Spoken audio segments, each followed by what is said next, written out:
क्रमांक 5वी आम्ही छोटासा प्रकल्प केला आहे. त्या प्रकल्पाचे नाव सीड बॉल असे आहे. हरित भारत विकसित भारत या प्रकल्पाचे प्रकल्प खूप सोपी पद्धत आहे.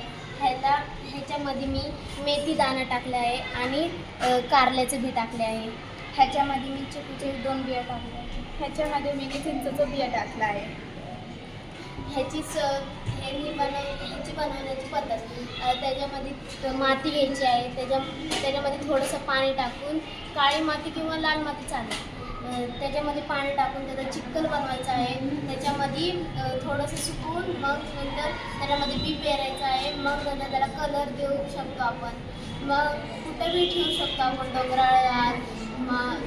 डोंगराळ भाग, माळरान, शाळेतील मैदान, शेतजमिनीची कडेला, रस्त्याच्या कडेला आपण कुठेही लावू शकतो. बी सुकल्यावर आपण ते सुरक्षित ठेवण्यासाठी आपण मातीचे बॉल हे असे तयार केलेले आहे.